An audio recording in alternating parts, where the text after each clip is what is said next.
ఇప్పటివరకు వచ్చినటువంటి ఏదైతే వార్తలు వచ్చినటువంటి పత్రికలో వచ్చినటువంటి వార్తలు మనం గమనించాం. ఇప్పటిదాకా మొత్తానికి దానికి సంబంధించి విశ్లేషణ కొనసాగిద్దాం. విశ్లేషణ పాల్గొనడానికి మనకు బీఆర్ఎస్ నాయకులు గౌతమ్ గారు జాయిన్ అవుతారు కొద్ది సెకండ్లో. అలాగే ఇప్పుడు ప్రస్తుతానికి మన జూమ్ ద్వారా రాజకీయ విశ్లేషకులు విజయానంద్ గారు సిద్ధంగా ఉన్నారు. ఆయనతో మాట్లాడే ప్రయత్నం మనం చేద్దాం. విజయానంద్ గారు, గుడ్ మార్నింగ్ అండి.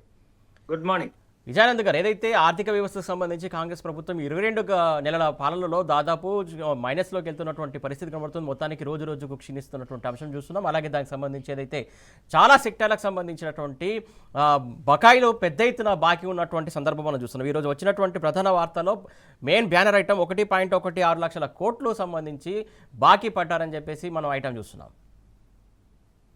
అవునండి. గుడ్ మార్నింగ్ అందరికీ, టీ న్యూస్ ప్రేక్షకులకి. వాస్తవంగా ఎట్టి పరిస్థితులలో ఏదో ఒక రకంగానైనా అధికారంలోకి రావాలని ఆశించినటువంటి కాంగ్రెస్ పార్టీ ఆనాడు అనేక రకాల హామీలని ప్రజలకు ఇచ్చినారు. ఆ హామీలు ఇస్తున్న వేళ మీలాంటి టీవీ స్టూడియోస్ చాలా మంది జర్నలిస్టులు కూడా మరి అలవిగాని హామీలు అవుతాయి, మన రాష్ట్ర బడ్జెట్ను మీరు ప్లాన్ చేసుకొని హామీలు ఇస్తున్నారా, ఇవన్నీ ఎట్లా సాధ్యం అని చెప్పి ప్రశ్నించినప్పుడు కూడా నేటి ఉప ముఖ్యమంత్రి గారు బట్టి విక్రమార్క గారు క్లియర్గా, ఆర్థిక శాఖ మంత్రి కూడా వారే ఉన్నారు ఇప్పుడు, వారు క్లియర్గా చెప్పారు మాకు చాలా అనుభవం ఉంది, మాది చాలా అనుభవం ఉన్న పార్టీ, ఈ ఎట్లా మేము సంపదను సృష్టించి మళ్ళీ ప్రజలకి ఎట్లా ఇవ్వగలనో మాకు అంతా క్లియర్గా తెలిసే మేము ఇవన్నీ వాగ్దానం చేస్తున్నామని చెప్పి వారు స్పష్టంగా మేమంతా ప్రిపేర్ అయ్యే మేము ఇది ప్లాన్ చేసినాము, మేనిఫెస్టో పెట్టాము, ప్రజలకు కూడా హామీ ఇస్తున్నామని చెప్పినారు. వాస్తవంగా హామీలు ఇస్తున్న నాడే అనేక మందికి అనుమానాలు వచ్చినాయి. ముఖ్యంగా ప్రజల పక్షాన నిలబడే జర్నలిస్టులు ఆనాడు చాలా చోట్ల అనుమానాలు వ్యక్తం చేసి ప్రశ్నించినటువంటి సందర్భం మనం అప్పుడే చూసినాం ఎన్నికల ముందు. అది ప్రజలకు కూడా కొంత ఇది సాధ్యమా అనేది ఉన్నదని చెప్పి నమ్మరని చెప్పి వాళ్ళు కూడా ఆనాడు కాంగ్రెస్ పార్టీ కూడా ఏం చేసిందంటే స్థానిక నాయకత్వంని నమ్మరు అని చెప్పి ఆనాడు రాహుల్ గాంధీ, ప్రియాంక గాంధీ లాంటి వాళ్ళని, వాళ్ళ జాతీయ స్థాయి నాయకులను కూడా తీసుకొచ్చి ప్రజలకి లేదు నమ్మండి అని చెప్పి చెప్పడానికి ప్రయత్నం చేసినారు. అంతేకాకుండా ఇంకొక పని ఏం చేసినారంటే వాళ్ళు, ఇగో ఈ కార్డు ఒకటి మేము కొట్టించినాము, మీకు ఇవన్నీ అమలు కావాలంటే ఈ కార్డు మీ దగ్గర భద్రంగా దాచిపెట్టుకోండి, 100 రోజులలో మీరు ఈ కార్డు మీ 100 రోజులు మీరు కాపాడుకున్నట్టయితే ఇంకా మీ జీవితంలో ఇవన్నీ మీకు అందినట్టే, మీరు ఇక బాగుపడతారని చెప్పి కూడా వాళ్ళు ఆ రోజు స్పష్టంగా ప్రజల ముందట క్లియర్గా చెప్పినటువంటి సందర్భం. ఈ కార్డు ఎప్పటికీ దాచిపెట్టుకోండి, మీ దగ్గర ఉంటే ఇది రేపు అన్ని మీకు ఈ పథకాలన్నీ కూడా మీకు అందుతాయి అని చెప్పి చెప్పడం జరిగింది. సో ఇట్లా ప్రజలని నమ్మించడానికి ప్రయత్నం చేయడంలోనే ఇది ఏదో అసాధ్యమైన వ్యవహారం అనేది ఆనాటి వాళ్ళ ప్రవర్తన మనకి తెలియజేస్తుంది. అదేవిధంగా సేమ్ ఇంకొకటి ఏమైందంటే, తెలంగాణ ఏర్పడ్డ తర్వాత తెలంగాణలో నిరంతరం ఒక మంచి సంపద సృష్టి జరుగుతూ వచ్చి ఆదాయం పెరిగి తెలంగాణలో తలసరి ఆదాయంలో కానీ మొత్తం రాష్ట్ర ఆదాయంలో కానీ బాగా అభివృద్ధి చెంది దేశంలోనే ఒక మంచి సంపద గల రాష్ట్రంగా అభివృద్ధి చెందిన పరిస్థితి ఉండింది. కొత్త ప్రభుత్వం వచ్చిన తర్వాత రెవెన్యూ పెంచడం మీద వాళ్ళు దృష్టి పెట్టకపోవడం వల్ల మొట్టమొదటిగా ఏమైందంటే ఉన్న రెవెన్యూ పడిపోయింది. దానికి గల కారణం ఏంటంటే కొత్త రెవెన్యూ సృష్టించకపోగా ప్రభుత్వం తీసుకొచ్చినటువంటి అనేక రకాల విధానాలు అనుసరించిన ధోరణుల వల్ల ఏమైందంటే అభివృద్ధి కార్యక్రమాలన్నీ కూడా ఆగిపోవడం అనేది జరిగింది. దాంతో రెవెన్యూ పూర్తిగా పడిపోయింది. ఒకవైపు రెవెన్యూ పతనము, రాష్ట్రానికి రావాల్సిన ఆదాయం పతనం అవడము, అట్ ది సేమ్ టైము ఇచ్చిన వాగ్దానాలు విపరీతమైనటువంటి పెద్ద మొత్తంలో ఖర్చు చేయాల్సినటువంటి అవసరం ఉండడము, ఈ రెండు బ్యాలెన్స్ చేయలేక ఇవాళ ప్రభుత్వం సతమతం అవుతున్నది. ఖచ్చితంగా ప్రతిపక్షంగా ఆనాడు ప్రజలకి ఇచ్చిన వాగ్దానాలను మీరు నెరవేర్చండి అని చెప్పి తప్పకుండా వాళ్ళ బాధ్యతగా ఏ ప్రతిపక్ష పార్టీ అయినా అడగాల్సిందే, అడుగుతారు. ప్రజల పక్షాన నిలబడి వాళ్ళ బీఆర్ఎస్ క్లియర్గా ఏ కార్డు అయితే మీరు దగ్గర పెట్టుకోండి, మీకు ఇవన్నీ అందుతాయి అని చెప్పినారో అదే కార్డుని వాళ్ళ ఒకటి తయారు చేసి ఇంటింటికి ఇవాళ ప్రజలకి గుర్తు చేస్తూ, ఇగో మిమ్మల్ని ఇట్లా వంచారు, మిమ్మల్ని ఇట్లా మోసం చేశారని చెప్పి ప్రజల్ని చైతన్యం చేసేటువంటి ఒక మంచి కార్యక్రమాన్ని ప్రతిపక్ష పార్టీగా తన బాధ్యతగా ఇవాళ బీఆర్ఎస్ పార్టీ చేస్తున్నది. ఆ క్రమంలోనే ఇవాళ వాళ్ళ యొక్క విధానాలని, వాళ్ళు అనుసరించిన ధోరణిని స్పష్టంగా కింది వరకు తీసుకెళ్తున్నది. ఇది మంచి పరిణామము.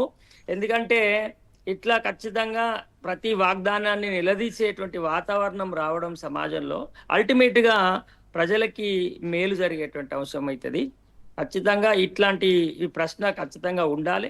ఇవాళ ఏదో ఒక ఎన్నికలలో ఏదో ఒకటి వాగ్దానం చేసి మేము బుల్డోజ్ చేస్తాము, పబ్లిక్ ని మోసం చేస్తాం అనేటువంటి రోజులు ఏవో పాత రోజుల్లాగా ప్రజలు మర్చిపోతారనేలాగా కాకుండా ఇవాళ మీడియా వచ్చింది, డిజిటల్ మీడియా, సోషల్ మీడియా ఉంది.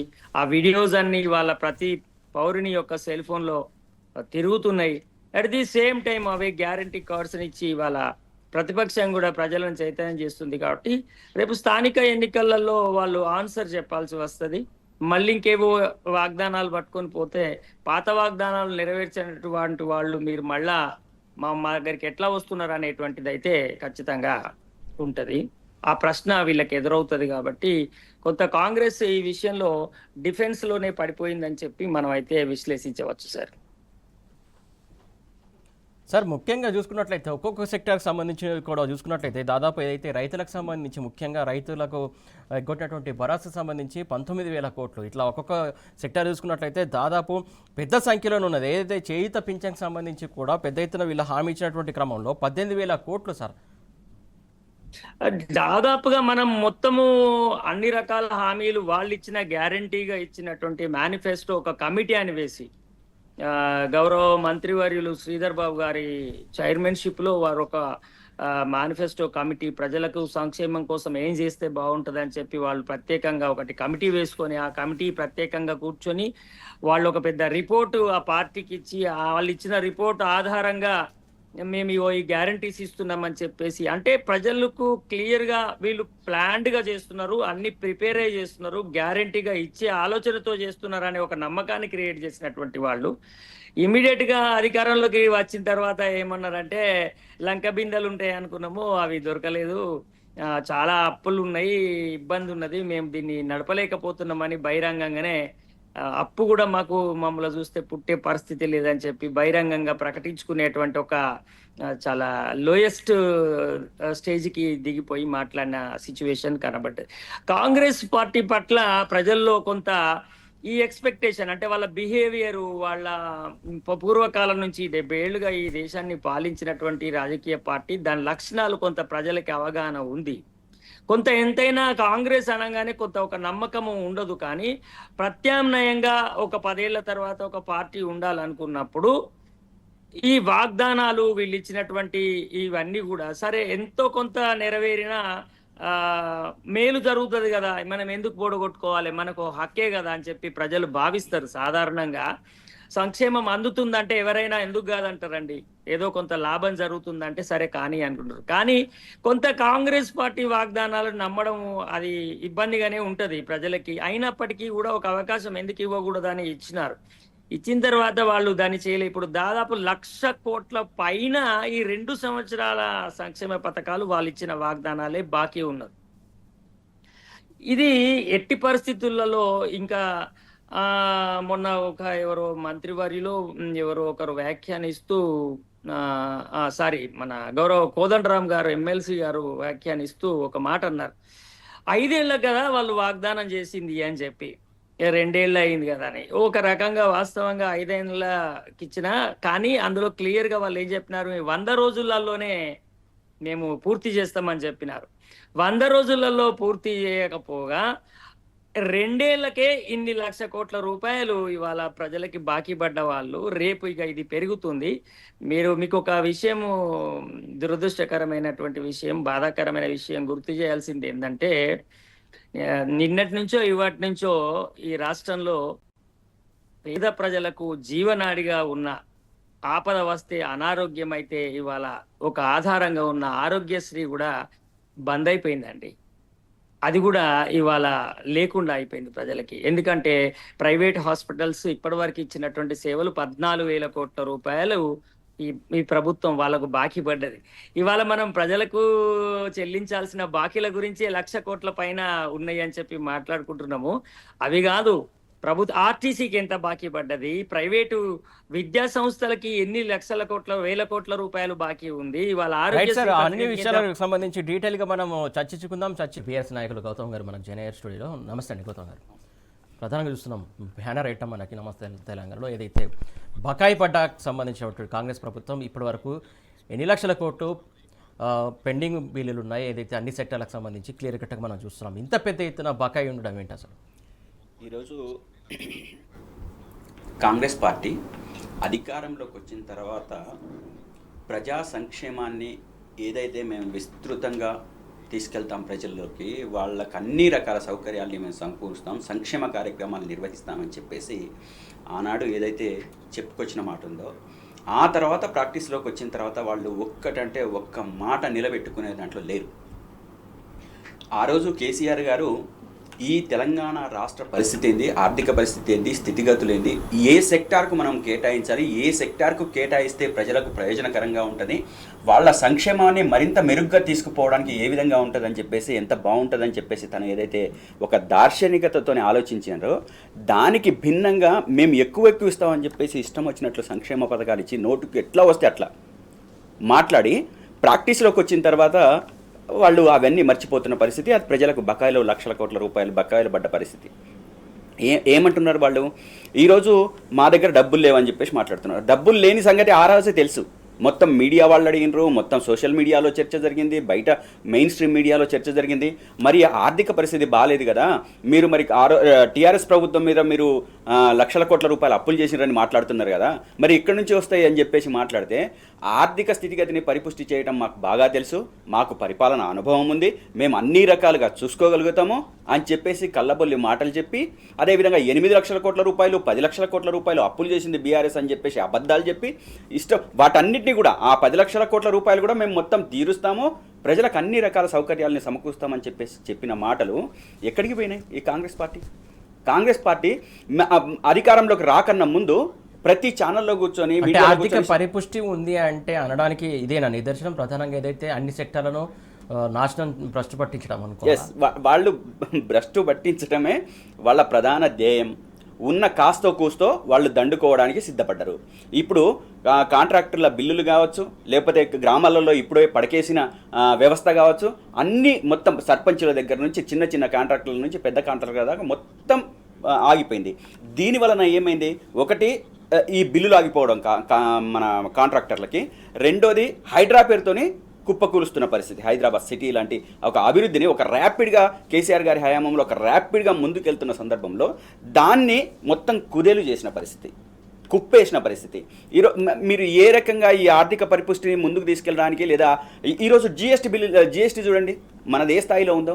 మీరు ఏం చేస్తున్నారు అంటే చేతిలో చలామణి లేకుండా, డబ్బు చలామణి లేకుండా ప్రజల సంక్షేమం ఎట్లా ముందుకెళ్తుంది? 2023లో 33% వసూలు అవుతే ఈ కాంగ్రెస్ ప్రభుత్వం ఇప్పుడు 2025లో -5లోకి వెళ్ళింది. అంటే వీళ్ళ పరిపాలన అంటే నిన్నటిదాకా బీఆర్ఎస్ ప్రభుత్వం మీద దుమ్మెత్తిపోసి ఇష్టం వచ్చినట్టు మాట్లాడిన మాటలు ఏవైతే ఉన్నాయో, ప్రాక్టీస్లోకి వచ్చిన తర్వాత వాళ్ళు 33% కాదు కదా, కనీసం 5% +5% కూడా తీసుకురాలనే స్థితిలో ఉన్నారు. ఆ రోజు మనం అన్ని రంగాలలో ఏ రకమైన చర్యలు తీసుకోవాలి అని చెప్పేసి ఆలోచించి అన్ని రకాల సౌకర్యాలు సమకూర్చే విధంగా మనం ప్రయత్నం చేస్తే, మన ప్రభుత్వం ప్రయత్నం చేస్తే, కేసీఆర్ గారు ఒక గొప్ప దృష్టితోని ఆలోచన చేస్తే దాన్ని ఇష్టం వచ్చినట్టు మాట్లాడిన పరిస్థితి ఆ రోజు. కానీ ఈరోజు మీ చేతిలో అధికారంకి వచ్చిన తర్వాత ఎందుకు కాలేజీలకు బకాయిలుగా ఉన్నాయి, ఫీజు రియంబర్స్మెంట్, కాంట్రాక్టర్లకు ఎందుకు బకాయిలుగా ఉన్నాయి? అదేవిధంగా ఈరోజు మొత్తం సిటీ మొత్తం రోడ్లు చూడండి ధ్వంసం అయిపోయినాయి. వర్షాలు పడ్డాయి కదా, ఈ వర్షాలు పడ్డ దాంట్లో ధ్వంసమైన సిటీ, ఒకప్పుడు అద్దంలాగా మెరిసే సిటీ, ఎక్కడ ఒక గుంత కనబడ్డా దాన్ని వెంటనే పూడ్చే స్థితి. ఈరోజు జిహెచ్ఎంసీ మీ చేతిలో ఉంది, రాష్ట్రంలో ఉన్న రోడ్లన్నీ మీ చేతుల్లో ఉన్నాయి. మరి దాన్ని బాగు చేసే పరిస్థితి ఏంది? ఇక చాలా దారుణమైన పరిస్థితి ఉంది. అన్ని అటు ఆర్థికంగా కానీ, లేకపోతే ఇటు ప్రజా సౌకర్యం కానీ, ప్రజా సంక్షేమం కానీ మొత్తం గాలికి వదిలేస్తున్న పరిస్థితి. ఈరోజు ఎంతసేపు వాళ్ళ బాగు కోసం ఆలోచించడము, వాళ్ళ కమిషన్ల కోసం ఆలోచించడము, వాళ్ళ కమిషన్లు ఏ విధంగా రావడానికి ప్రయత్నం చేయాలనో వాళ్ళు ఆలోచించుకోవడం తప్ప ఈరోజు కాంగ్రెస్ పార్టీ ఎటువంటి సంక్షేమ కార్యక్రమాలు చేసి ముందుకెళ్దామనే ఆలోచన లేదు. మీరు చూడండి, బీసీ రిజర్వేషన్ తీసుకొస్తామని చెప్పేసి అన్నారు. బీసీ రిజర్వేషన్ మేము తెచ్చిన 100 రోజు 6 నెలల లోపే మేము రిజర్వేషన్ తీసుకొస్తామని చెప్పేసి మాట్లాడినవి ఈ మొనగాళ్ళు ఈరోజు 2 సంవత్సరాలు అవుతున్నా చేయట్లేదు ఎందుకు? వీళ్ళ మాటలలో మేము అన్ని వెంటనే చేసేస్తామని చెప్పేసి మాట్లాడతారు. 100 రోజుల్లో అన్ని, 100 రోజుల్లో అన్ని అని చెప్పేసి మాట్లాడిన వాళ్ళు ఈరోజు ఒకే ఒక్క కార్యక్రమం మీరు పెట్టుకున్న టార్గెట్ 42% ఎటుపోయింది? అదేవిధంగా బీసీ వాళ్ళకి చేస్తానన్న న్యాయం ఎటుపోయింది? అదే ఇప్పుడు 2వ దశ మేము వచ్చిన 100 రోజుల్లోనే 2వ దశ గొర్రెల పంపిణీ చేస్తామని చెప్పేసి అన్నారు, ఎటుపోయింది? ఈరోజు ఫిషరీస్ వ్యవస్థ ఏమైపోయింది? అంటే ఏ వ్యవస్థనైనా టచ్ చేయండి. ఈరోజు ప్రతి వ్యవస్థలో కూడా ఈరోజు ప్రభుత్వం ప్రజా సంక్షేమాన్ని ఏ విధంగా ముందుకు తీసుకెళ్దాము, వచ్చిన డబ్బుని ఏ విధంగా సద్వినియోగపరుద్దాము అనే ఆలోచన లేదు.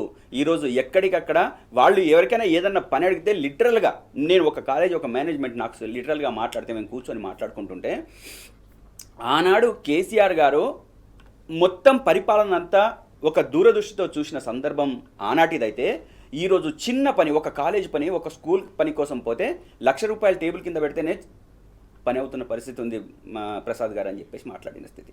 అంటే ఎంత దారుణమైన పరిస్థితి. చిన్న చిన్న కాలేజీలు ఉపాధిల కోసం లేకపోతే ఇంకో దానికోసం పెట్టుకున్న వాళ్ళు, జీవనోపాధిని కొనసాగిస్తున్న వాళ్ళు, అటువంటి వాళ్ళ పరిస్థితి అట్లా ఉంటే ఈరోజు కోట్ల రూపాయల బకాయిలు ఉన్న కాలేజీల పరిస్థితి ఏం కావాలి? అదేవిధంగా పేద బతుకులకు యూరియా కొరత, రైతులకు ఆ ఇబ్బంది. అదేవిధంగా పాషమైలారం మీద తీసుకోండి, పాషమైలారం చనిపోయిన వాళ్ళ సంగతి ఇప్పటికీ తేల్చలేదు. ఎస్ఎల్బీసీ సంగతి అటే వదిలిపెట్టినారు. అంటే దేనికి కూడా ఎటు కేటాయించాలి అనుకున్నా కానీ, డబ్బు ఎటు రొటేషన్ చేయాలనుకున్నా కానీ, ప్రజలకు ఖర్చు పెట్టాలనే ఆలోచన కానీ ఎటువంటిది ఈరోజు కాంగ్రెస్ పార్టీకి లేదు, కాంగ్రెస్ ప్రభుత్వానికి లేదు. వాళ్ళు ఎంతసేపు ఇక్కడి నుంచి మూటలు సెంట్రల్కి ఎట్లా పంపిద్దామని చెప్పేసి ఆలోచన ఉంది తప్ప ఈరోజు బీహార్ ఎలక్షన్స్లో వాళ్ళకి ఎట్లా లబ్ధి చేకూరే విధంగా ఈ మూటలు ఉపయోగించుకోవాలనే ఆలోచన తప్ప ఇంకోటి లేదు. ఇప్పుడు చూడండి, ప్రధానంగా మన పేపర్లలో ఈరోజు కన్హయ్య కుమార్ వాళ్ళ కాంగ్రెస్ పార్టీ నాయకుడే సీఎం రేవంత్ రెడ్డి అంత మూర్ఖుడు మరొకళ్ళు ఉండరు అని చెప్పేసి మాట్లాడిండు. చాలా క్లియర్గా మూర్ఖుడు, ఇంకా వాళ్ళ పార్టీ నాయకులే వాళ్ళకు మూర్ఖుడు అంటుంటే ఇక బయట ప్రజలు ఏమనుకోవాలా? వాళ్ళ జీవితాలన్నీ ఛిద్రం చేసేసి, వాళ్ళ బతుకులన్నీ రోడ్ల మీద వేసేసి ఈరోజు పరిపాలన సాగిస్తున్న ఈ కాంగ్రెస్ ప్రభుత్వం వాళ్ళకి ఏం మొహం ఉంది ఈరోజు ప్రజల ముందు మాట్లాడడానికి? ఈరోజు జూబ్లీ హిల్స్ లో మేము గెలుస్తాము, లేకపోతే స్థానిక ఎన్నికలను మేము గెలుస్తాం అంటే ఏం మొహం పెట్టుకొని గెలుస్తారు? మీరు హైడ్రాతో కూల్చిర్రని చెప్పి గెలుస్తారా? లేదా ప్రజా జీవితాన్ని మొత్తం ఛిద్రం చేసిందని చెప్పి గెలుస్తారా? లేకపోతే యూరియా లేక రైతుల్ని ఎండబెట్టినామని చెప్పేసి స్థానిక సంస్థల్లో మీరు గెలుస్తారా? ఏ రకంగా మీరు ముందుకెళ్దామని చెప్పేసి అనుకుంటున్నారు? ఏదైనా ఇంగిత జ్ఞానం ఉన్నవాళ్ళు. కానీ కాంగ్రెస్ ప్రభుత్వం అంటే ఇక్కడే తెలంగాణలో ఇట్లా ఉంటుందేమో అనుకున్నా, కానీ అక్కడ కూడా ఇలాంటి వ్యాఖ్యలు చేయడం అంటే ఏంటి అసలు ఈ వ్యక్తులు, నాయకులు? అంటే ఇప్పుడు ఆయన ఏమంటున్నాడు, చాలా క్లియర్ కట్గా చెప్తున్నాడు, మా పార్టీ వాళ్ళైనా తప్పు చేస్తే మేము ఖచ్చితంగా అంటామని చెప్పేసి. అంటే ఇది ఒక రకమైన బ్లడ్ అంటే ప్రోగ్రెసివ్తోనే ఆలోచించిన ఒక మైండ్ కాబట్టి, ఒక సెంట్రల్ యూనివర్సిటీ అంటే మన ఏంది ఢిల్లీ యూనివర్సిటీ నుంచి వచ్చిన పర్సన్స్ కాబట్టి వీళ్ళు కొంత నిజాయితీగా నిక్కచ్చిగా మాట్లాడడానికి ఒక ప్రయత్నం చేస్తారు. సరే, ప్రాక్టీస్లో మళ్ళీ వాళ్ళు ఏం చేస్తారు తర్వాత సంగతి. కానీ అంటే ఇక్కడ జరిగిన ఒక బీహారీలకు అవమానించడం కానీ, బీహారీ ప్రజలు ఇక్కడికి వచ్చి పనిచేస్తున్న వాళ్ళకి కానీ వాళ్ళ చెమట ఎస్ వాళ్ళ ప్రయోజనాల రీత్యా వాళ్ళ రాష్ట్రం ఇప్పుడు ఆయన బీహారు, అదే కన్నయ్య కుమారు, అదే విధంగా వాళ్ళ ప్రజల్ని తిట్టినప్పుడు వాళ్ళు ఊరుకుంటారా? నిన్నగాక మొన్న ఇప్పుడు పీకే కూడా ఏమంటున్నాడు, నీ సంగతి చూస్తా అని చెప్పేసి నెక్స్ట్ ఎలక్షన్స్ లో నువ్వు ఎట్లా గెలుస్తావో కూడా చూస్తా, మేము బీహారీ వాళ్ళ కష్టము, రక్తము, చెమట చుక్క తెలంగాణ రాష్ట్రంలో ఉంది, తప్పనిసరిగా మేము నీకు బుద్ధి చెప్తామని చెప్పేసి మాట్లాడుతున్నాం. కాబట్టి అంటే అనాలోచితంగా మాట్లాడడం, ఎక్కడికక్కడ అంటే ఎవరిని గౌరవించాలి, ఎవరిని మనం స్వీకరించాలి, ఎవరి ద్వారా మనం పనులు చేయించుకోవాలి. ఈరోజు బడే బాయ్ చోటే బాయ్ అని చెప్పేసి అనుకొని సెంట్రల్ గవర్నమెంట్తో నేను చాలా బాగుంటానని చెప్పేసి అనుకొని కోట్ల రూపాయలు తెలంగాణ రాష్ట్ర అభివృద్ధికి తీసుకొస్తామంటే ఏది లేదు. చేద్దాం సార్, ఇంకా డీటెయిల్గా ఫుల్ డీటెయిల్గా డిస్కషన్ చేద్దాం. విజయానంద్ గారు, ప్రధానంగా చూసుకున్నట్లయితే హైడ్రాకి సంబంధించి ఏదైతే బస్తీలలో హైడ్రా హల్చల్ చేస్తున్నటువంటి క్రమం కనబడుతుంది. ప్రధానంగా ఏదైతే పేదల ఇళ్లను క్రమేపీ కూల్చుతున్నటువంటి అంశం, ఏదైతే మొన్న పండగకేమో వినాయక చవితి సందర్భంగా అటు గాజుల రామారం పైన విరుచుకుపట్టది. ఈరోజు ఇది కొండపూర్కి సంబంధించినటువంటి ఇక్కడ కూడా ఇటు ఏదైతే దసరా టైంలో కూడా ఇక్కడ విరుచుకుపడ్డటువంటి సందర్భం మనం చూస్తున్నాం. కోర్టు సూచిస్తుంది వీకెండ్లో ఖచ్చితంగా ఇలాంటి చర్యలు తీసుకోవద్దని చెప్పేసి కోర్టు సూచిస్తున్నా కూడా హైడ్రా మాత్రం వీకెండ్లోనే కావాలని చేస్తుంది. అసలు ఎందుకోసం ఇట్లా చేస్తుంది అనుకోవాలి? అంటే దాని వెనకాల వాళ్ళకు ఒక లక్ష్యం ఉంది. ప్రధానంగా ఈ హైడ్రాని తీసుకొచ్చిన విధానమే వాళ్ళు ఒక హిడెన్ ఎజెండాతో తీసుకొచ్చినారు. హైడ్రా అనేది ఏదో హైదరాబాద్కి సంబంధించిన రక్షణ కోసం ఏర్పాటు చేసినటువంటి విధానం అని చెప్పి బయటికి దానికి పేరు పెట్టినప్పటికీ వాళ్ళు మూసీ ప్రాజెక్టు తీసుకోవాలని అనుకున్నారు. మూసీ ప్రాజెక్టు తీసుకోవాలనుకున్నప్పుడు అట్లాంటి స్లమ్స్ లో ఉండేదంతా పేదలే. ఆ మురికి కాలువల పక్క పొంటి అదొక నది కానీ ఒక మురికి కాలువగా మారిపోయిన పరిస్థితి అది. ఈ నగరం విస్తరించిన కొద్దీ అట్లా మనకు ముఖ్యంగా ఆ తీర ప్రాంత వెంబడి కూడా అందరూ పేదలు ఎక్కడో ఒక దగ్గర ప్రభుత్వ భూమి ఉన్న చోట చిన్న చిన్న షెడ్లు వేసుకొని బతుకుతున్నారు. అట్లా కాలనీస్ ఏర్పడ్డాయి, అనుమతులు వచ్చినాయి, ఇంటి పన్నులు కడుతున్నారు, కరెంటు బిల్లులు కడుతున్నారు. సంవత్సరాలుగా దశాబ్దాలుగా ఇదే కాంగ్రెస్ పరిపాలించిన నాటికెళ్ళనే ఏర్పడ్డ కాలనీలు అవన్నీ కూడా. అయితే ఇప్పుడు ఆ మూసీ విస్తరణకి వీళ్ళు పెద్ద మొత్తంలో బడ్జెట్ కేటాయించినారు. ఇందాక మనం చేస్తున్న డిస్కషన్ కూడా అదే. ఇవాళ ఏమైందంటే ఉన్న బడ్జెట్ కూడా వీళ్ళు కొన్ని ఎక్కడైతే ఇప్పుడు ఇమీడియట్ గా వాళ్ళకి డబ్బులు కాంట్రాక్టులకి కేటాయించడానికి అవకాశం ఉన్నటువంటి ప్రదేశాలలో డబ్బులు కేటాయిస్తున్నటువంటి తీరును మనం ఇవాళ స్పష్టంగా చూడొచ్చు. బడ్జెట్లు అన్ని కూడా ఎక్కడికి విడుదలవుతున్నాయి, ఎక్కడ ఆగుతున్నాయి, ఏ విషయాలకు ఆగుతున్నాయి, ఏ విషయాలకు విడుదలవుతున్నాయి, అవి మేనిఫెస్టోలో చెప్పిన విషయాలు కాదు. ఇప్పటిదిప్పుడు వాళ్ళకు వచ్చిన ఆలోచనలను చేస్తున్నటువంటి ప్రభుత్వము ఇవాళ కనబడుతుంది. అందువల్ల ఇప్పుడు ఆ ప్రజలందరినీ ఇప్పుడు పేద ప్రజలు కట్టుకున్న వాళ్ళందరూ అడ్డుగా ఉన్నారు. కాబట్టి హైడ్రా ఎట్టి పరిస్థితులలో ఏదో అక్కడ నిజంగానే ఆక్రమిత ప్రాంతాల్లో ఇల్లు కట్టుకున్నటువంటి ఏవైనా కూలుస్తామనే ఉద్దేశంతో వచ్చింది కాదు. ఈ మూసి విస్తరణలో భాగంగా తమకు అడ్డుగా ఉన్నటువంటి వాటన్నిటిని తొలగించుకొని అక్కడ ఇప్పుడు వాళ్ళ పేపర్లో చూసినాం మనం. ఫస్ట్ ఫేజ్ ఆల్రెడీ 9 కిలోమీటర్లో ఏమో వాళ్ళు డబ్బులు కేటాయించి బ్యాంకు లోన్ కూడా పోయినారు. గత ప్రభుత్వం మొత్తం అప్పులు చేసింది, అసలు వడ్డీలే కట్టలేకపోతున్నటువంటి చెప్పినటువంటి ప్రచారం చేస్తున్న ఇవాళకి ప్రచారం చేస్తున్నటువంటి ప్రభుత్వము లేదా కాంగ్రెస్ పార్టీ నాయకత్వము ఇవాళ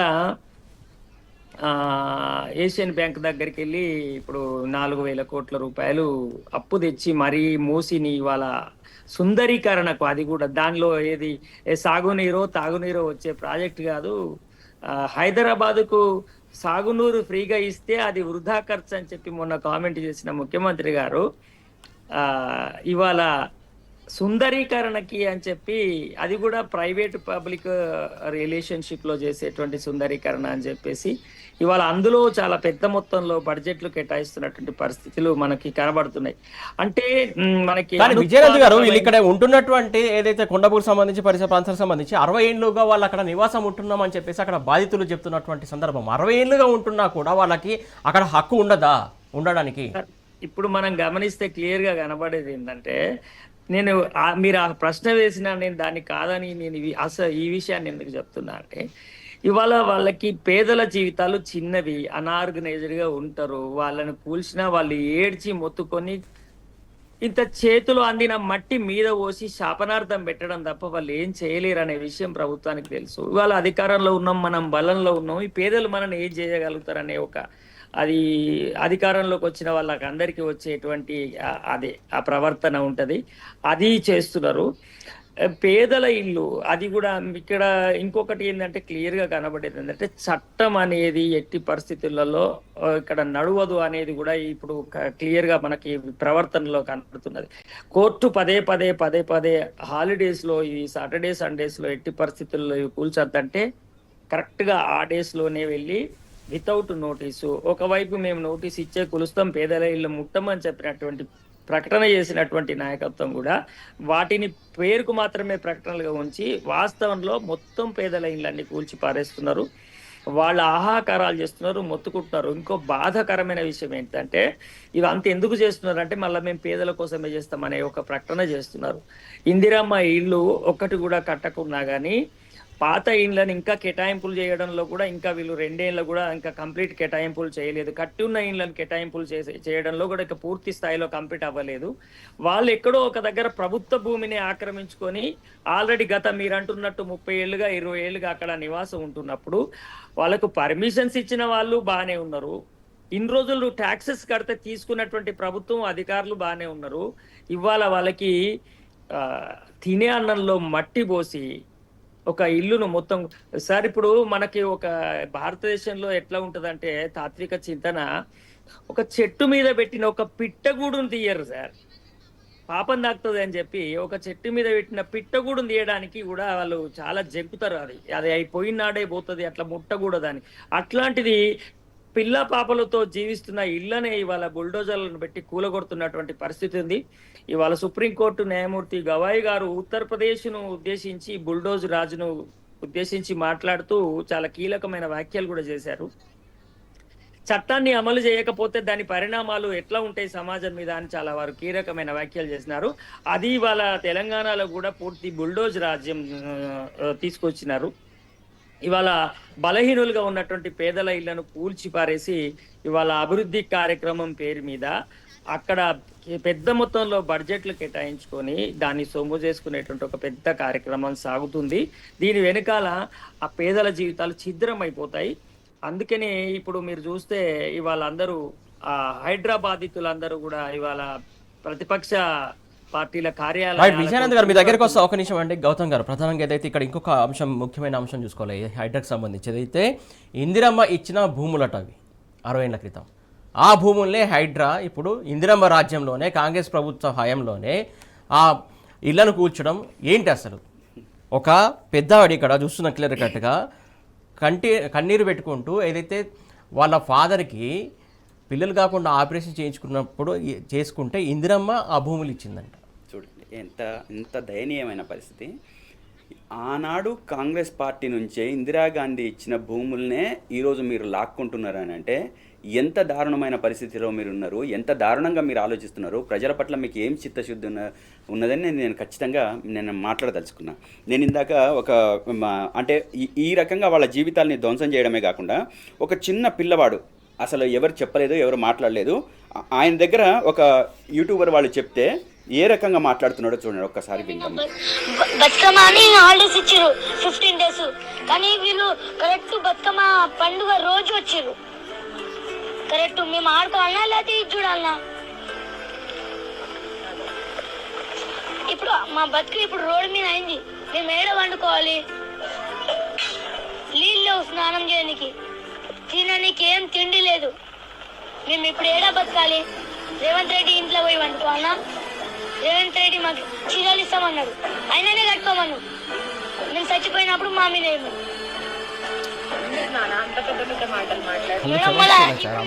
అసలు ఇంత ఒక చిన్న పిల్లలు వాళ్లకు అంటే ఆ దుఃఖం, ఆ బాధ, ఆ ఇల్లు కోల్పోయిన ఆ దుఃఖాన్ని ఎట్లా దిగమింగుకోవాలనో తెలియని పరిస్థితిలో వాళ్ళు ఉన్నారు పాపం.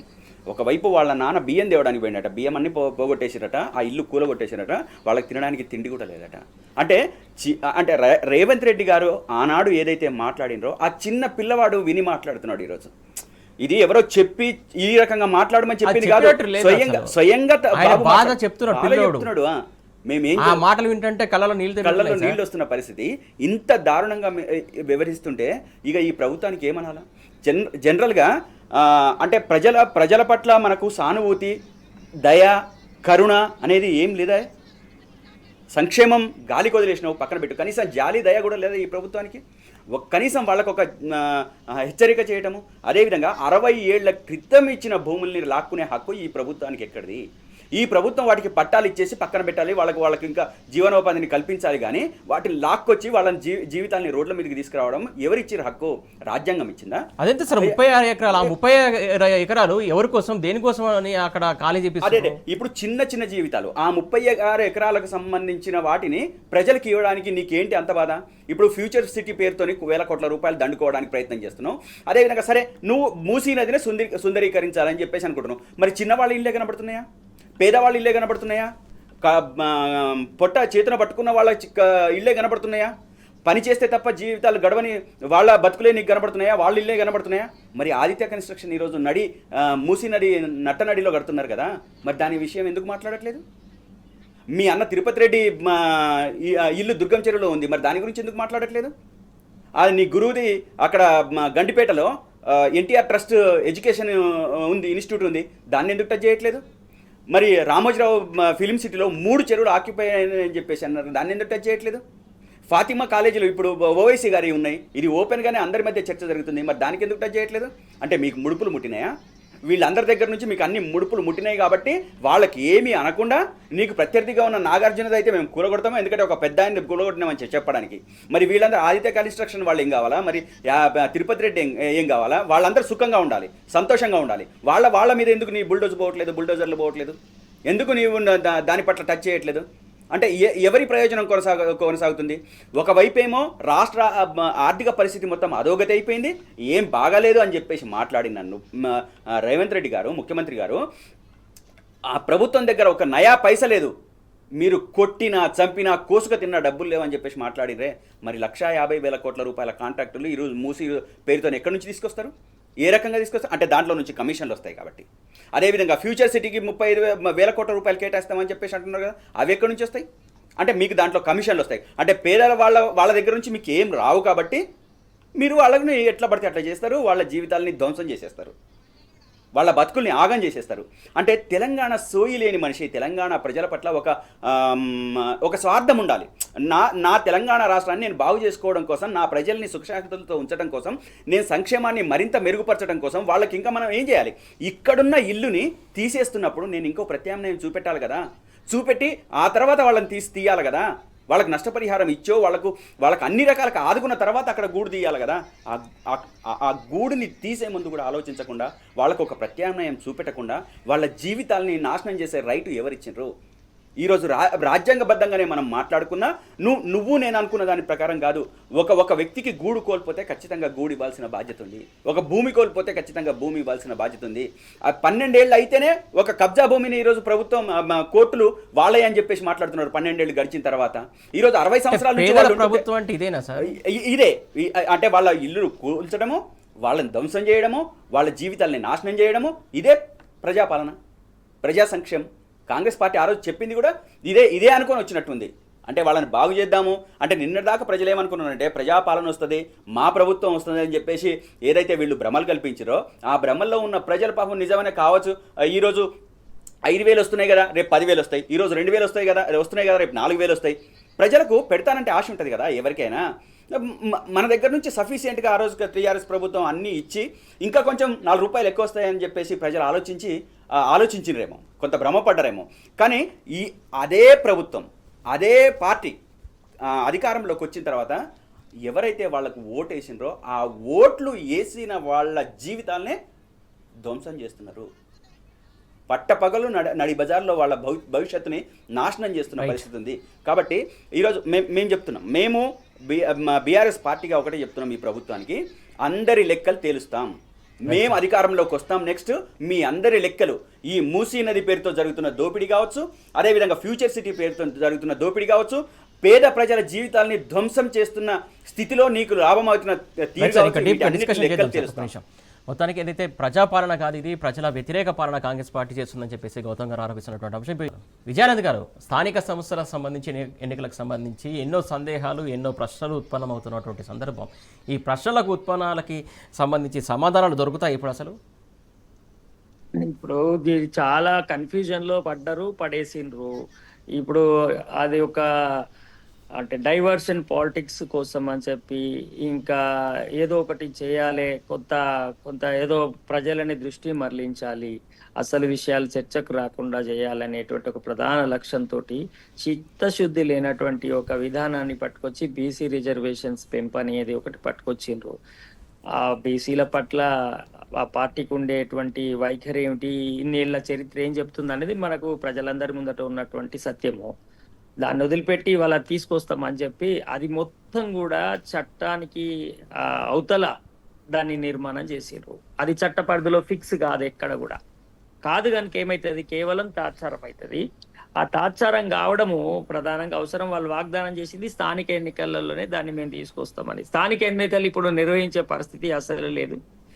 అట్లాంటి పరిస్థితి ఏర్పడితే కాంగ్రెస్ పార్టీ యొక్క అసలు పరిస్థితి అంతా కూడా ప్రజల ముందట స్పష్టమవుతుంది రేపు ఎన్నికలలో అనేటువంటిది వాళ్ళకు ఉన్నది. కనుక ఇప్పటికీ వాళ్ళ సంబంధించినటువంటి వ్యవహారాలలో అనేక కేసులు వేస్తూ హైకోర్టు నుంచి కాకపోతే రేపు సుప్రీంకోర్టు దాకా వెళ్తారు. రిటైర్డ్ జస్టిస్ గారే మొన్న ఒక వీడియోలో ఎక్కడో చూశాను, వారే వ్యాఖ్యానం చేసినారు, ఇది ఎట్టి పరిస్థితులలో చట్ట పరిధిలోని అంశం కాదు, 50% మించిన రిజర్వేషన్స్ గతంలోనే కేసీఆర్ బీఆర్ఎస్ పార్టీ తీసుకున్న నిర్ణయం. అది వాళ్ళు చట్ట పరిధిలో చేసి పంపితేనే అది ఇంకా వాళ్ళు అమలు చేయలేదు. చట్ట పరిధిలో చేయాలి, ఆ తర్వాత ఎక్స్టెన్షన్ వచ్చినప్పుడు ఏం చేయాలనేది చేయాలి. కానీ వీళ్ళు చట్ట పరిధి దాటి మేము ఇస్తామని వాగ్దానం చేయడం అనేది అది అసాధ్యమైనటువంటిది కనుక అది ఇప్పుడు కాదు కనుక దాని పేరు మీద ఇవాళ స్థానిక సంస్థల ఎన్నికలను వాయిదా వేయొచ్చు. అట్లా వాయిదా వేయడం వల్ల ఇవాళ పల్లెలు మొత్తం కూడా మూలకు పడిపోయినాయి, మురికి పట్టిపోయినాయి. ఇప్పటికీ గత 2 సంవత్సరాలుగా మనకి అనేక రకాల బడ్జెట్ కేటాయింపులు కానీ ఏవి కానీ గ్రామీణ ప్రాంతాల్లోకి పోలేదు. ఎందుకంటే అక్కడ పెద్ద మొత్తంలో ఏమి కేటాయింపుల ద్వారా వచ్చే లాభం ఏమి లేదు కనుక అక్కడ కాకుండా ఇప్పుడు కొత్త ప్రాజెక్టుల పేరు మీద డబ్బులు కేటాయింపులు జరిగినాయి. ఇవాళ లాస్ట్కు ట్రాక్టర్లకు డీజిల్ లేక అక్కడ గ్రామీణ పారిశుద్ధ్య కార్మికులకు జీతాలు లేనటువంటి పరిస్థితి ఇవాళ నెలకొని స్థానికంగా మనకి సంస్థలన్నీ మూలకు పడేటువంటి పరిస్థితి ఇవాళ రాష్ట్రంలో వచ్చింది. చాలా గందరగోళమైనటువంటి రాజకీయ నిర్ణయాలు, అంటే సదుద్దేశంతో ప్రజా సంక్షేమంతో ఏదో ఒకటి చేయాలి, మనం దీనికి రెస్పాన్సిబుల్ పర్సన్స్ అనే ఫీల్తో కాకుండా ఇవాళ మనకు ఒక అవకాశం వచ్చింది, దీని నుంచి వెంటనే మనం ఏదైనా లబ్ధి పొందాలి, లేదంటే మనము కక్షపూరితంగా రాజకీయ శత్రువుల మీద ఏదైనా ఒకటి చేయాలి, ఇట్లాంటి ఒక నేరో అంటే విక్డ్ మైండ్తో ఎవరైనా పరిపాలన చేసినప్పుడు ఇగో ఇట్లాంటి అవలక్షణాలన్నీ కూడా సమాజంలో బయటకు వస్తూ ఉంటాయి. అవే అవలక్షణాలు ఇవాళ మనకి స్పష్టంగా కనబడుతున్నాయి. ఇవాళ ఈ రిజర్వేషన్ విషయంలో కూడా ఈ ప్రభుత్వం తీసుకున్నటువంటి నిర్ణయంలో చిత్తశుద్ధి లేకపోవడం ఇది ఒక్కటి కాదు. మీరు ఏవి పరిశీలించినా మీరు డ్యూయల్ స్టాండర్డ్ వాళ్ళు తీసుకున్నటువంటి నిర్ణయంలోనే వాళ్ళే దాన్ని ఖండించుకునే ఒక పద్ధతి ఇది వస్తూ ఉంటది. మీరు చూస్తే అనేక నిర్ణయాలు జరిగినాయి, అన్ని నిర్ణయాలలో ఇట్లాంటి పరిస్థితి క్లియర్ గా కాంగ్రెస్ పార్టీ తీసుకున్న నిర్ణయాల వల్ల రాష్ట్రంలో ఏర్పడ్డది. Right sir. గౌతమ్ గారు, ప్రధానంగా స్థానిక ఎన్నికలకు సంబంధించి ఎన్నో ప్రశ్నలు వస్తున్నాయి. ప్రధానంగా ఇవి నిర్వహించారా అనేది పెద్ద అనుమానాలు వ్యక్తం అవుతున్నటువంటి సందర్భం. ఏదైతే దానికి సంబంధించి కోర్టులో హియరింగ్ ఉంది, అలాగే దీన్ని ఎలా చూడాలి? ఇంకొకటి ముఖ్యంగా కోర్టుకు వెళ్ళినటువంటి వ్యక్తులకు సంబంధించి రిజర్వేషన్లకు సంబంధించి సుప్రీంకోర్టులో రేపు విచారణ కూడా జరగనుంది. ఇటు ఎన్నికలు నిర్వహిస్తామని చెప్పేసి కాంగ్రెస్ ప్రభుత్వం చెప్తుంది. అసలు కోర్టులో బిల్ దాఖలు చేసినటువంటి వ్యక్తులు ఎవరు, దాంట్లో ఉన్నటువంటి మతలబ్ ఏంటి? అంటే ఈరోజు కాంగ్రెస్ పార్టీ స్థానిక ఎన్నికలు జరపాలి అని చెప్పేసి ఏదైతే వాళ్ళు అనుకుంటున్నారో అవన్నీ కూడా నాటకాలు, డ్రామాలు. వాళ్ళ ఇంటర్నల్ ఉద్దేశం ఒకటి ఉంది, బయటకు మాత్రం ప్రజల్ని నమ్మించడానికి, భ్రమింపచేయడానికి మాట్లాడుతున్న మాటలు వేరేగా ఉన్నాయి. 42% అమలు చేయాలని చెప్పేసి అని అనుకుంటే 100 రోజుల్లో 6 నెలల్లో చేస్తామని చెప్పేసి ఆనాడు వాళ్ళు మాట్లాడిన దాంట్లో వీళ్ళు 42% అనుగుణంగా రాజ్యాంగ సవరణ చెయ్యనిదే 42% రాదు అని చెప్పేసి ఈ 60 సంవత్సరాలు ఈ దేశాన్ని పరిపాలించిన కాంగ్రెస్ పార్టీకి తెలియదని మనం అనుకోవాలనా? అనుకుంటే ఈ రాష్ట్ర ప్రజలు అంటే పిచ్చోళ్ళలా కనపడ్డట్టే వాళ్ళకు. అన్ని విషయాలు తెలిసి కూడా రిజర్వేషన్స్ విషయంలో బీసీ సమాజాన్ని మొత్తం కూడా వాళ్ళు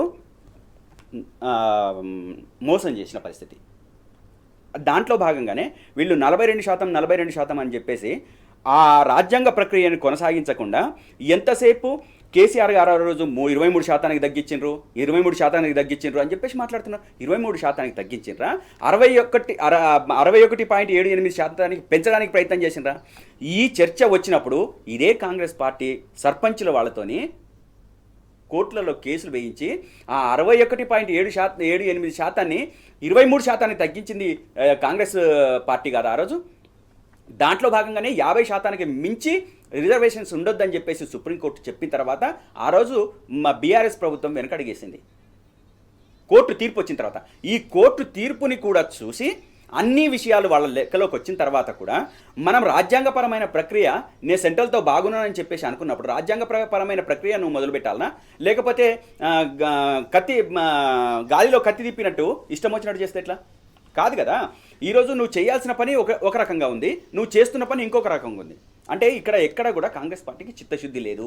చిత్తశుద్ధి లేకుండా స్థానిక సంస్థల ఎన్నికల మీద ఒక భ్రమల్ని ప్రజల మీద రుద్దడానికి ప్రయత్నం చేస్తుంది తప్ప వేరేది కాదు. స్థానిక సంస్థలలో నువ్వు 42% ఇస్తావా, లేకపోతే ఆర్డినెన్స్ ఇస్తావా, లేకపోతే ఇంకోటి ఇస్తావా అని చెప్పేసి ప్రజలు ఏనాడు కూడా డిమాండ్ చేయలేదు. నువ్వు ఖచ్చితంగా ఇప్పుడు అమలు చేయాల్సిందే అని చెప్పేసి కూడా అనలేదు ప్రజలు. ఈరోజు 1,000 కోట్ల రూపాయలు మనకు రావాల్సిన బకాయి అట్లా అవి జరపని కారణంగా అట్లనే పెండింగ్ ఉంది సెంట్రల్ సుప్రీంకోర్టు గవర్నమెంట్. రిజర్వేషన్లకు సంబంధించి వెళ్ళిన వ్యక్తులు ఎవరు సార్ ఈ ముగ్గురు? ఇప్పుడు తీన్మార్ మల్లన్న బయట ఉన్న మనిషే, ఈరోజు స్వతంత్రంగా బీసీ పార్టీ నెలకొల్పిన మనిషే కదా, మనకు తెలిసిందే కదా. మరి ఇక రెడ్డిస్ అంటే ఇక వాళ్ళు ఆపాదిస్తారు, అంటే వీళ్ళు వ్యతిరేకం కాబట్టి రెడ్డిస్ అని చెప్పేసి. ఇప్పుడు తీన్మార్ మల్లన్న అయితే బీసే కదా, ఆయన ఈరోజు సుప్రీంకోర్టులో వేసింది. మొన్నటిదాకా ఉన్నది ఎక్కడ సార్? కాంగ్రెస్ పార్టీలోనే ఉన్నాడు. మాధవ్ రెడ్డి గారు ఎక్కడ, గోపాల్ రెడ్డి ఎవరు? వీళ్ళందరూ అట్నుంచి వచ్చిన వాళ్ళే, అట్నుంచి చేసిన వాళ్ళే. ఈరోజు వాళ్ళు కొత్తగా మాట్లాడుతున్నారు, అంటే వాళ్ళతోని ఏపించి ఇంకొక పార్టీ చేసింది లేదా బీఆర్ఎస్ చేసింది, దాని వెనక ఉన్నారని చెప్పేసి మాట్లాడుతున్నారు. వీళ్ళందరూ వీళ్ళ ఫోటోలు వాళ్ళతో కంగ్రాచులేషన్స్ చెప్తూ వాళ్ళ బర్త్డేలకు ఫోటోలు. ఎన్నికలకు నిర్వహించాలనుకుంటుంది, రిజర్వేషన్ కల్పించాలనుకుంటుంది కాంగ్రెస్ పార్టీ, మళ్ళీ వాళ్ళకి సంబంధించినటువంటి వ్యక్తులు వీళ్ళు కాదా? ఖచ్చితంగా వాళ్ళ మనుషులే. మరి ఇక్కడ చిత్తశుద్ధి ఎంత కనబడుతుంది? అందుకనే వాళ్ళ మనుషులతోనే పిటిషన్ లేపించి, వాళ్ళ మనుషులతోనే వాయిదా వేపించి, వాళ్ళ మనుషుల ద్వారానే అది చేయించినట్టుగా ఉండొద్దని చెప్పేసి బయటకు వచ్చి ఇగో ఇది బీఆర్ఎస్ చేస్తున్నారు లేకపోతే ఇంకొకరు చేస్తున్నారని చెప్పేసి బురద చల్లడం. వేరేది ఏం లేదు ఇక్కడ. వాళ్ళ ఇంటెన్షన్ ఏంటంటే ఎన్నికలు జరిపితే ఈరోజు ఖచ్చితంగా ఓడిపోతాం, ప్రజల్లో విపరీతమైన వ్యతిరేకత ఉంది, బీఆర్ఎస్ పార్టీకి అనుకూలంగా ఉంది, మేము చేసిన సంక్షేమ కార్యక్రమాలు చేస్తామని చెప్పేసి కళ్ళబొల్లి మాటలు చెప్పినవన్నీ కూడా కళ్ళలైపోయినాయి, ప్రజలకు అందుబాటులో లేవు. కాబట్టి రేపు స్థానిక ఎన్నికలలో మాకు బుద్ధి చెప్తారని చెప్పేసి ఒక భయంతో వాళ్ళు ఈ ఎలక్షన్స్ని ఎట్లా వాయిదా వేయాలని చెప్పేసి వాళ్ళ మనుషులతోనే పిటిషన్ లేపించి ఈరోజు వాళ్ళ మనుషులతోనే వాయిదా లేపించి స్థానిక సంస్థల ఎన్నికలు జరపకుండా చూడాలని చెప్పేసి వాళ్ళు ప్రధానంగా ఒక కుట్ర చేస్తున్నారు. ఇది ప్రజలందరూ ముఖ్యంగా బీసీ సమాజం గమనించాలని నేను అంటుంది ఏంటంటే, ప్రజలందరూ గమనిస్తున్నారు, బీసీ సమాజం ప్రత్యేకంగా గమనించాలి. ఇక్కడ ఆచరణ సాధ్యమయ్యేదేంది, ఆచరణ సాధ్యం కానిది ఏంది అని చెప్పేసి పూర్తిగా ప్రభుత్వానికి తెలిసినప్పటికీ కూడా ప్రజల్ని భ్రమింప చేయడం కోసం, వాళ్ళని మోసం చేయడం కోసం మళ్ళొకసారి తెర మీదకి తీసుకొచ్చారు అనేది వాస్తవం. ఆనంద్ గారు, ప్రధానంగా ఏదైతే సిటీకి సంబంధించి సిటీ బస్సులో ఛార్జీల మోత మోగించింది, దాదాపు కనీస ఛార్జీపై 50% పెంచుతూ నిర్ణయం తీసుకుంది. దీనికి సంబంధించి ఈ రోజు నుంచే అమల్లోకి వస్తుందని చెప్పిస్తుంది. ప్రయాణికులపై ఇలాంటి భారం మోపడాన్ని ఎలా చూస్తారు మీరు? తప్పదు కదండి. ఇప్పుడు ఫ్రీ బస్ అనే ఎఫెక్ట్ ఖచ్చితంగా సమాజమే మోయాలి. ప్రభుత్వం ఎక్కడి నుంచి ఇస్తుంది? ప్రభుత్వం ఎట్టి పరిస్థితుల్లో ఇవ్వదు. కనుక ఇవి ఇంకొకటి ఏమైతుందంటే, వాస్తవంగా అందులో ఉద్యోగులు, వారు రెగ్యులర్గా ప్రయాణం చేసే వాళ్ళందరూ కూడా కొంత ఆదాయ వర్గాలు, వాళ్ళు పే చేసుకునే శక్తి ఉన్న వాళ్ళు, ఇవాళ దాదాపు స్త్రీలు చాలా మంది బయటకు వెళ్ళి జాబ్స్ చేస్తున్నటువంటి పరిస్థితి ఉంది.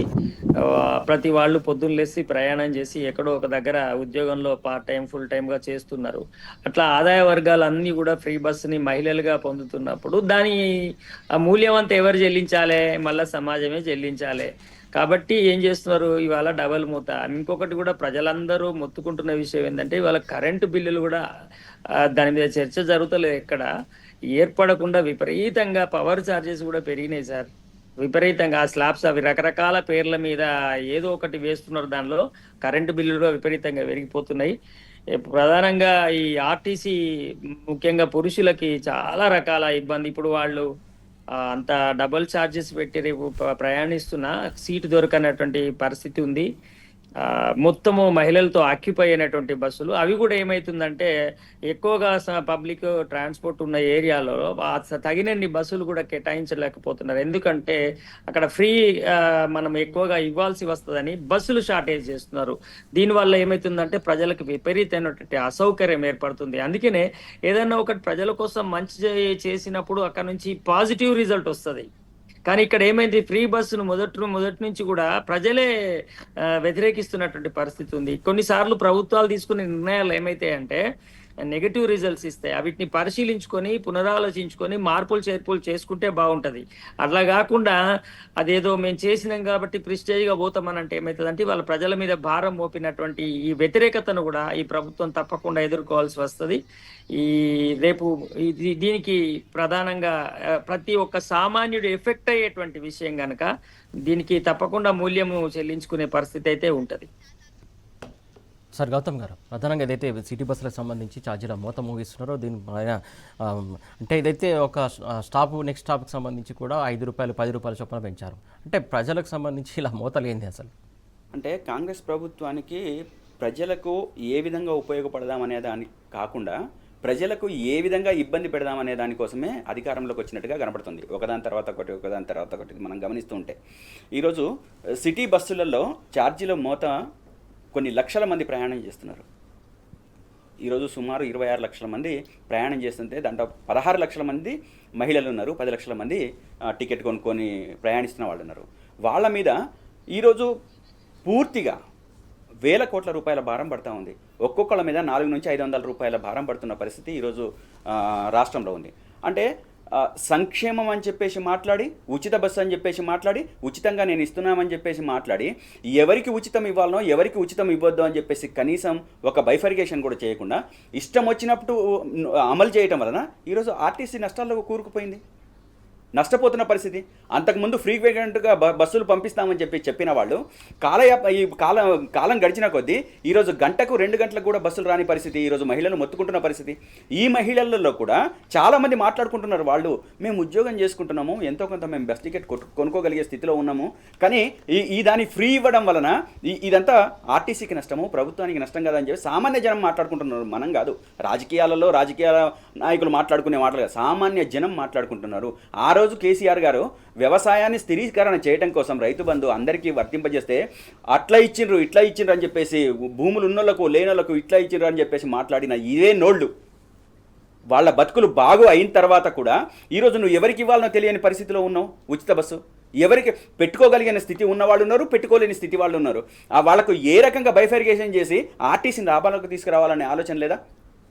ప్రభుత్వ పరంగా మనం ప్రభుత్వంలోకి విలీనం చేసిన తర్వాత ఆర్టీసీని మనం అభివృద్ధి చేయడంలో ఏ విధమైన చర్యలు తీసుకోవాలి, ఏ విధంగా ముందుకు పోవాలి, ఇది ప్రజలకు సామాన్య ప్రజలకు ఉపయోగపడేది కదా. అందులో సిటీలో మొత్తం రాష్ట్రంలో ఉన్నోళ్లే కాదు, దేశవ్యాప్తంగా ఉన్న ప్రజలందరూ ఇక్కడికి వచ్చి సిటీ బస్సుల్లో తిరుగుతున్న వాళ్ళు, సిటీలో జీవిస్తున్న వాళ్ళు, వాళ్ళ చిన్న చిన్న కార్యక్రమాల కోసం, వాళ్ళ పనుల కోసం, వాళ్ళ ఉపాధి కోసం, వాళ్ళ జీవనోపాధి కోసం ప్రతిరోజు బస్సులలో ప్రయాణం చేస్తున్న వాళ్ళ మీద విపరీతమైన భారం. మన సిటీలలో చిన్న చిన్న పనులు చేసుకుంటున్న వాళ్ళు, మన వాళ్ళు, స్థానికులు అనేక మంది ఉన్నారు. ఈ అనేక మంది లక్షల మంది మీద అనవసరంగా మూలిగే నక్క మీద తాటికాయ పడ్డట్టే కదా. ఒకవైపేమో ప్రజలు ఇబ్బందుల్లో ఉన్నారు, ఇంకోవైపేమో ఛార్జీలు పెంచుకుంటూ ఈ రకమైన ఇబ్బంది పెడుతున్నావు. అంటే ఏ రకంగా నువ్వు ప్రజల్ని బాగు చేయాలని చెప్పేసి అనుకుంటున్నావు? ఏ రకంగా నీ సంక్షేమమో లేదా ప్రజాపాలన అని చెప్పేసి అనుకుంటున్నావు? నిజంగా ప్రజాపాలన అయితే ఈరోజు ఛార్జీల మోత ఎందుకు విధించినట్టు, ఎందుకు చేసినట్టు? ఒకవేళ నిన్నగాక మొన్న ఒక నెల రోజుల క్రితము ఉస్మానియా యూనివర్సిటీకి పోయి మన బడ్జెటే 1,00,000 కోట్ల రూపాయల బడ్జెట్, నేను 1,000 కోట్ల రూపాయలు ఇస్తే ఏమవుతుందని చెప్పేసి మాట్లాడిన ఇదే రేవంత్ రెడ్డి గారు, మరి ప్రజలకు ఇది నష్టం జరుగుతుంది కదా. మనకు 1,00,000 కోట్ల రూపాయల బడ్జెట్ ఉన్నప్పుడు వీళ్ళకి ఏ విధంగా ఉపయోగపడుతుంది, మనం ఏ విధంగా నష్టపరుస్తున్నామని చెప్పేసి ఆలోచన లేదా? అది ఇంగితం లేదా? ఇంగిత జ్ఞానం లేదా ఈ ప్రభుత్వానికి? ఎందుకు ప్రజల మీద ఇంత కక్షపూరిత రాజకీయాలు చేస్తూ ఉంది? ఎందుకు ఈ కక్షపూరిత రాజకీయాలతో ప్రజలను ఇబ్బంది పెడతా ఉంది అనేదే మేము ప్రధానంగా ప్రశ్నిస్తున్నాం. అంటే ప్రజలకు ఇబ్బంది పెట్టే ఏ పని చెయ్యకుండా ఈరోజు కాంగ్రెస్ పార్టీ ఉండట్లేదు. ప్రతి పని, ఏ పని తీసుకోండి, మీరు రైతుల దగ్గర నుంచి తీసుకోండి, కార్మికుల దగ్గర నుంచి తీసుకోండి, లేదా ఒక పెద్ద పని చేస్తున్న దగ్గర కావచ్చు, ప్రతి దగ్గర మీరు ఏ పని తీసుకుంటున్నప్పటికీ కూడా ప్రజలకు దాని వలన ఉపయోగానికి బదులు నష్టం జరుగుతూ ఉంది. వాళ్ళ జీవితం కోల్పోతున్న పరిస్థితి, వాళ్ళ జీవితాలు నాశనం అవుతున్న పరిస్థితి. ఈ పరిస్థితులన్నీ ప్రభుత్వం ఆలోచించట్లేదు. కాబట్టి నేను ఇందాక స్థానిక ఎన్నికలలో మీకు ఎందుకు ఓటేయాలని చెప్పేసి ఖచ్చితంగా ఈ సిటీ బస్ ఇప్పుడు సిటీలో ఉన్న వాళ్ళే ఇది మాట్లాడతారు. కాబట్టి సిటీలో ఉన్న వాళ్ళే రేపు ఎఫెక్ట్ అయ్యేది ఎవరికి? సిటీ ప్రజలకు. కాబట్టి ఇది పెంచిన వారిని నీకు ఓటేయాలన్నా రేపు కాంగ్రెస్ పార్టీకి? ఉదాహరణకు నేను అడుగుతున్నా. ఇంకొక అంశం సరే, ముఖ్యమైన అంశం ఇంకొకటి, ఏదైతే జూబ్లీ హిల్స్ సంబంధించి టికెట్ సంబంధించి ఏదైతే కాంగ్రెస్ పార్టీలో మల్లగుల్లాలు జరుగుతున్నటువంటి అంశం రోజు చూస్తున్నాం. ప్రధానంగా ఇక్కడ 3 ముక్కలాట జరుగుతుంది. ముగ్గురు వ్యక్తులకు సంబంధించి ట్రయాంగిల్ నడుస్తున్నటువంటి సిచ్యువేషన్ ఎలా చూడాలి సార్? సురేష్ గారు, కాంగ్రెస్ పార్టీలో ఇటువంటి గొడవలు చేయకుంటే ఆశ్చర్యపోవాలా. గొడవలు నిరంతరం, వాళ్ళ గొడవల కారణంగానే ఈరోజు సంక్షేమం గాలికి వదిలికేసినారు, పరిపాలన గాలికి వదిలికేసినారు. వాళ్లకు ఎటువంటి లాభం చేకూరుతుంది? అందుకనే ఎవరి వర్గం గెలవాలి, ఎవరి వర్గం వాళ్ళకి ఇవ్వాలి, హైకమాండ్ చెప్పింది వినాలనా, లేకపోతే ఇక్కడనే లాబియింగ్ చేసి ఇవ్వాలనా, ఏ విధంగా ఇవ్వాలని ఇది నిరంతరం గొడవ. ఇప్పుడు వాళ్ళు జూబ్లీహిల్స్కి సంబంధించిన అభ్యర్థిని ఒక అధికార పార్టీ ఇప్పటికే వాళ్ళకు రావాల్సిన స్థితిలో, ముందుండాల్సిన పరిస్థితిలో ప్రతిపక్షంగా ఉన్న బీఆర్ఎస్ పార్టీ ముందుంది. ఎస్ ముందే ఒక అభ్యర్థిని ఖరారు అభ్యర్థిని చేసింది. కేటాయించేసి ప్రచారంలోకి వెళ్ళిపోయి ఎస్ మేము క్యాండిడేట్ని నిలబెట్టినాము, మీరు ఎవరో చెప్పండి అని చెప్పేసి సవాల్ విసిరే స్థితిలో మనం మా బీఆర్ఎస్ పార్టీ ఉంటే, Yes. మీరు అధికారంలో ఉండి కూడా మేము అన్ని బాగు చేసినాం, ప్రజలకు అన్ని రకాల సౌకర్యాలు సమకూర్చినామని చెప్పేసి మాట్లాడుతున్నాం. మీరు ఎందుకు అభ్యర్థి పెట్టలేరు? ఎందుకు అభ్యర్థిని పెట్టలేకపోతున్నారు? ఎందుకు అనౌన్స్ చేయలేకపోతున్నారు? మీ కుమ్ములాటలతోని రాష్ట్రాన్ని సర్వనాశనం చేయాలని చెప్పేసి మీరు అనుకుంటున్నారు కాబట్టే ఇప్పుడు మీరు ఒక అభ్యర్థిని పెట్టలేని స్థితికి నెట్టబడ్డారు. కాబట్టి రేపు రాబోయే రోజులలో కూడా ఖచ్చితంగా జూబ్లీ హిల్స్ ఎన్నికలలో మాగంటి సునీత గారు బంపర్ మెజార్టీతో గెలుస్తున్నారు. ఎందుకంటే సామాన్య ప్రజలు మాట్లాడుతున్నారు. మీరు అభ్యర్థిని ప్రకటించరు, చివరి నిమిషంలో పెడతారు. ఆ పెట్టే దాంట్లో కూడా మీకు ముడుపులు అందినాయా, ఆ క్యాండిడేట్ నుంచి డబ్బులు వచ్చినాయా లేదా, ఎంత కమ్ముకోవాలా, ఏం చేయాలా అని చెప్పేసి ఒక లెక్కలు మీరు తేలేదాకా మేము ప్రచారంలోకి ఉంటాం. మాకు సానుభూతి ఉంది. అదేవిధంగా మంచి పనులు ఆనాడు మాగంటి గోపీనాథ్ గారు చేసిన మంచి పనులున్నాయి. ఆ రోజు కేసీఆర్ గారి అండదండలతో అభివృద్ధి చేసిన పనులున్నాయి. కాబట్టి ఖచ్చితంగా మేము జూబ్లీ హిల్స్ ఎన్నికల్లో విజయఢంక మోగించగలుగుతామని చెప్పేసి అయితే నేను చెప్పగలుగుతాను. థ్యాంక్ యూ గౌతమ్ గారు, థ్యాంక్ యూ విజయానంద్ గారు. మొత్తానికి చూస్తున్నాం కదా, జూబ్లీ హిల్స్ సంబంధించి కాన్స్టిట్యూషన్ సంబంధించి త్వరలో ఎన్నికలు జరగనున్న నేపథ్యంలో బీఆర్ఎస్ పార్టీకి సంబంధించి ఇప్పటికే అభ్యర్థిని అనౌన్స్ చేసింది. కాకపోతే ఇప్పుడు కాంగ్రెస్ పార్టీకి సంబంధించినటువంటి అభ్యర్థికి సంబంధించి సెలక్షన్ సంబంధించి మళ్ళీ గుల్లలు పడుతుంది. మొత్తానికి అభ్యర్థి నిలబెట్టడానికి కూడా అభ్యర్థి వెతుకులాటంలో ఉన్నదని చెప్పేసి గౌతమ్ గారు ఆరోపిస్తున్నటువంటి అంశం. ఇదే ఇవాళ వార్తలు వాస్తవాలు. Keep watching tea news.